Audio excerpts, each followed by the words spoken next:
In modern biblical studies, it's common to encounter topics like gender, colonialism, and disability studies. I've appreciated that these approaches provide occasion to read the Bible with people who have different life experiences than I do. They enable me to learn from people who ask questions I might not think to ask. Or they bring perspectives that I don't, which helps me to see things I would not otherwise see.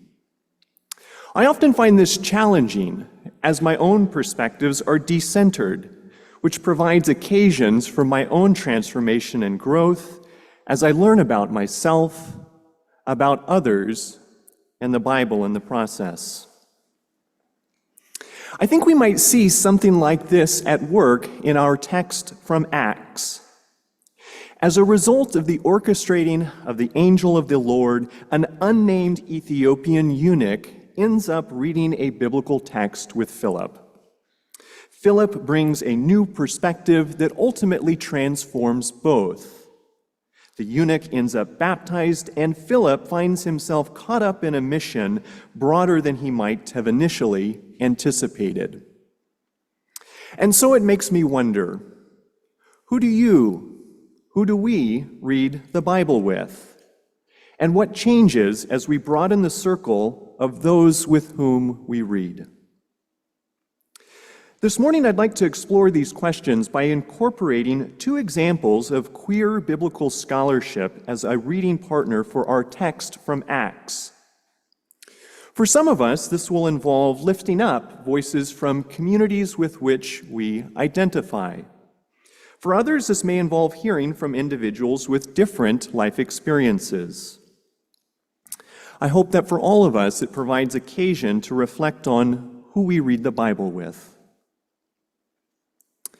As a first example, I'd like to explore the argument of Mona West about the Ethiopian eunuch in an entry from the Queer Bible Commentary.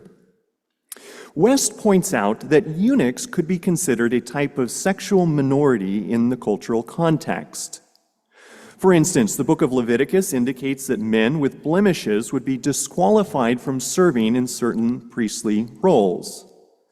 Blemishes could include things like a broken foot or crushed testicles, which would exclude eunuchs. Though the laws in Leviticus pertain narrowly to priests, Deuteronomy broadens this principle to all Israel.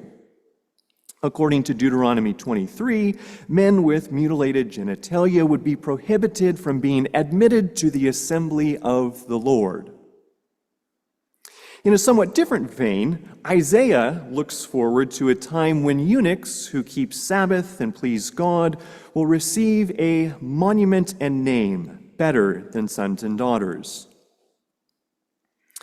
But in terms of cultural views that would see eunuchs as outside the gendered and sexual norms of their time, West likens the eunuch's status to what modern-day LGBTQ people face in a society in which heterosexuality is often the unquestioned norm.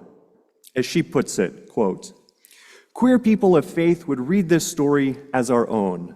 We are kept from full participation in the church because of what is perceived as our outsider sexual status." End quote.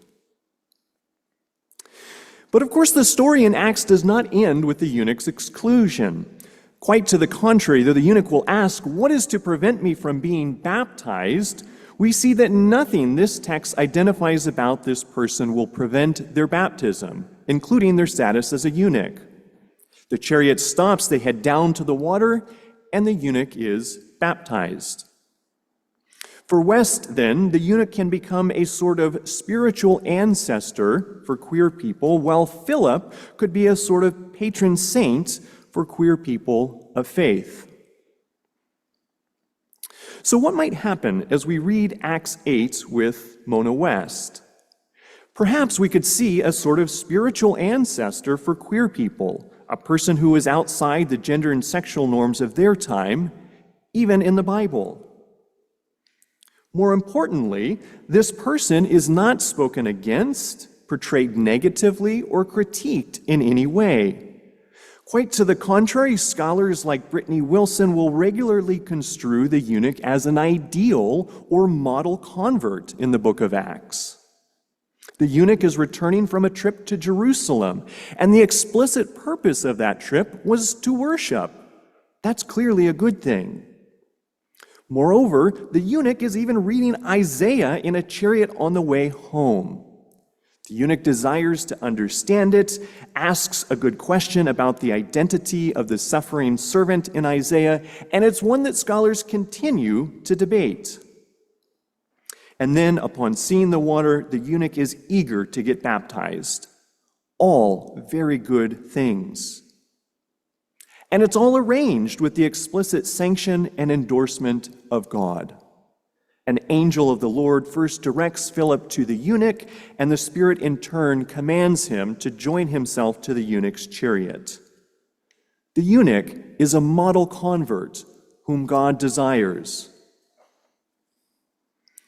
Though the text doesn't dwell on the idea, after reporting that Philip was snatched away, it says that the eunuch went on his way rejoicing. It's quite easy, I think, to imagine that this rejoicing on the way back to Ethiopia leads to sharing the reason for that joy with others, which would make the eunuch an evangelist of sorts. Will Gaffney puts it this way, quote, "God chose to birth the faithful African church through a queer person's body." In a world where the Bible is often marshaled to clobber queer people, what difference would it make to see this eunuch depicted positively, possibly even with a role to play in spreading the good news about Jesus to the ends of the earth in the Bible? Who do we read with?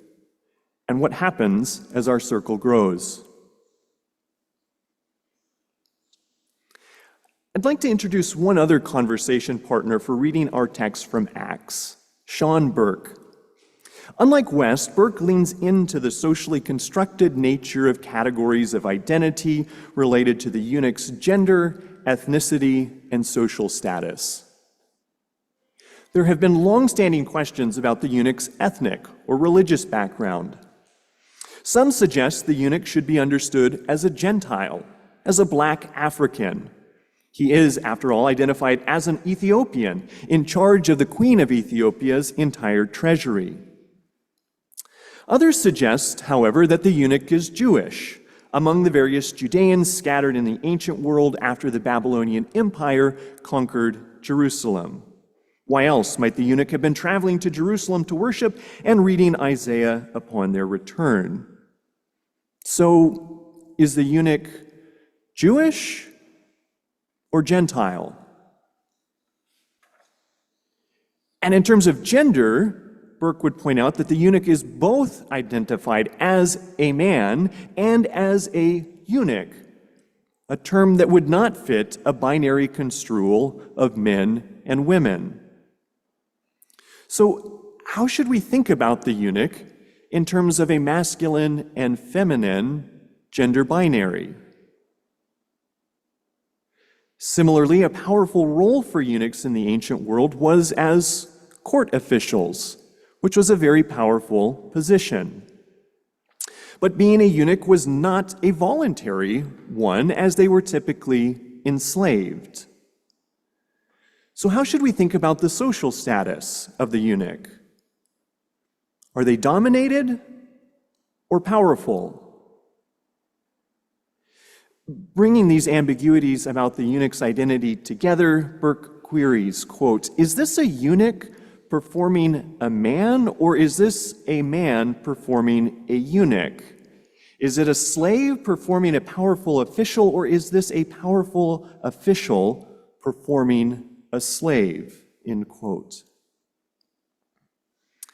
Ambiguities like these can ultimately undermine the stability of binary categories related to gender, social status, or ethnicity. And Burke will otherwise liken the depiction of the eunuch to a good drag performance, one that shows how categories of masculinity and femininity are constructed socially rather than being natural. Coming to see gender as a social construct and troubling a gender binary might help undermine the positioning of heterosexuality as the norm of human existence. Important political work.